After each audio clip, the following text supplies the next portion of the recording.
আসসালামু আলাইকুম ওয়া রাহমাতুল্লাহ। একটি বিষয় আলোচনা করা জরুরি মনে করছি, এই জন্য আবার আসলাম। আর সেটা হচ্ছে ইদানিং সুরাপন্থীদের এই 12 জন আমিরের যে সুরা পদ্ধতি, সপ্তাহে সপ্তাহে ফাইসাল পরিবর্তন হয় বা আমির পরিবর্তন হয়, এই পদ্ধতিটা তারা ইদানিং এত বেশি জোর গলায় বলে বেড়াচ্ছে এবং এত বেশি কোরআন হাদিস থেকে দলিল দেওয়ার চেষ্টা করছে যেন মনে হচ্ছে এটা কোরআনে বর্ণিত কোনো পদ্ধতি।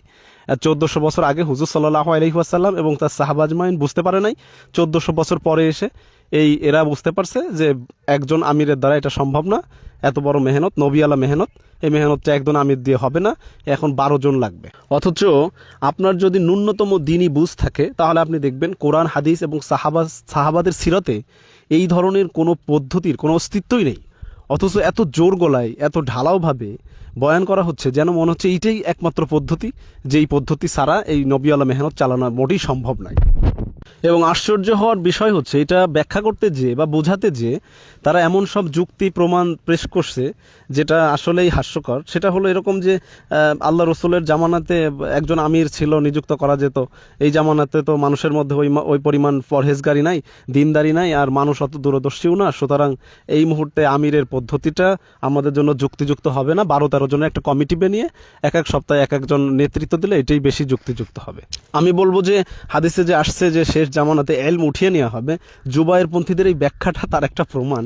কারণ কোরআনে বর্ণিত কোনো হুকুম বা কোনো বিধান বা সাহাবা আজমাইন যেটা অনুসরণ করেছেন সেটা শুধুমাত্র তাদের জামানার জন্য উপযোগী ছিল, এই জামানার জন্য সেটা উপযোগী না বা এটার মধ্যে কোনো খায়ের নেই, এরকম মনে করা তো খুব ভয়ঙ্কর ব্যাপার।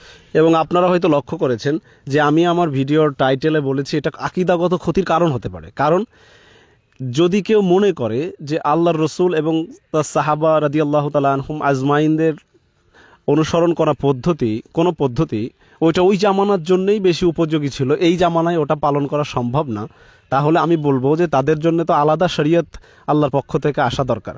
কারণ তারা এই শরীয়তকে তারা রহিত করে নিজেদের মন মতো পদ্ধতি বানিয়ে সেটাকে প্রমোট করছে এবং বোঝাচ্ছে যে আল্লাহ রসুলের জামানায় আমিরকে মানা বা আমিরকে অনুসরণ করা এই প্রসঙ্গটা এখন আসলে সম্ভব না, তো আমরা নিজেরা একটা পদ্ধতি বানিয়ে নিই। এইটা তো আসলে আকীদাগত ক্ষতির দিকেই নির্দেশ করে। অথচ মুসলমানদের জন্য, এমনকি সারা দুনিয়ার সমস্ত মানুষের জন্য, কিয়ামত পর্যন্ত সমস্ত মানুষের জন্য এটাই একমাত্র হেদায়াত এবং এটাই একমাত্র পদ্ধতি যেটা আল্লাহ তাআলা রাসূল সাল্লাল্লাহু আলাইহি ওয়াসাল্লাম এবং সাহাবাদের মাধ্যমে কায়েম করে দেখিয়েছেন। এইটার মধ্যেই একমাত্র কামিয়াবি, সফলতা এবং নাজাতের রাস্তা রয়েছে। এবং আরেকটি বিষয় তারা খুব সুকৌশলে সাধারণ মানুষের মধ্যে ঢুকিয়ে দিচ্ছে, সেটা হচ্ছে যে মৌলানা সাদ সাহেবের কিছু মানবিক দুর্বলতা, কিছু ভুল ত্রুটি থাকতে পারে মানুষ হিসেবে, কিছু তো ভুল এরকম থাকতেই পারে, আবার কিছুকে বানানো হয়েছে ভুল, মানে তার কথার সঙ্গে রং লাগিয়ে ভুল বানানো হয়েছে এবং মানুষের সামনে এগুলোকে খুব সুকৌশলে প্রকাশ করে ইমারত পদ্ধতি থেকে মানুষকে সরানোর একটা কৌশল তারা অবলম্বন করছে। আসলে মৌলানা সাদ সাহেবের বিরোধিতার আড়ালে যে ইমারত পদ্ধতি, যেটা শরিয়াতে এবং সাহাবা আজমাইনের জিন্দেগিতে দেখলে দেখা যায় যে অন্তত 3 জনও যদি কোনো কাজে কোথাও বের হয় তো আল্লাহ রসুল পরামর্শ দিয়েছেন তোমরা একজনকে আমির বানিয়ে নাও। তার আমির কতটা জরুরি চিন্তা করেন। এমন একটা জরুরি পদ্ধতিকে বিলুপ্ত করে 12 জনের একটা বেদাতি সুরা পদ্ধতিকে খুব সহজে প্রমোট করতেছে শুধুমাত্র মৌলানা সাদ সাহেবের ভুলকে মানুষের সামনে প্রকাশ করে।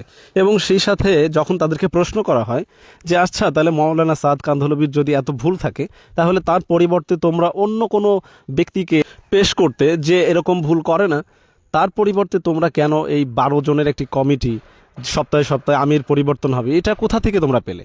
এই কথা যখন তাদেরকে প্রশ্ন করা হয় যে তোমরা মৌলানা সাদ সাহেবের পরিবর্তে অন্য কোনো আমির প্রস্তাব করতে পারতে, তখন তাদের চেহারা পরিবর্তন হয়ে যায়। আসলে আমির হওয়ার নেশা, এক সপ্তাহ পর পর এক একজন আমির হতে পারবে, এই আমির হওয়ার নেশাই তাদেরকে এই দিকে ধাবিত করেছে। এই জন্য আমাদেরকে খুব সতর্ক থাকা উচিত এবং বুঝে শুনে সিরাত সুন্নতের সঙ্গে চলা উচিত। যে কেউ যে কোনো মতবাদ নিয়ে আসবে আমরা সেটা মানতে থাকবো, এরকম যাতে না হয়। আমরা কোরআন হাদিসের সঙ্গে সবসময় লক্ষ্য রাখবো যাতে আমাদের মধ্যে কোনো গোমরাহি ঢুকে না পড়ে।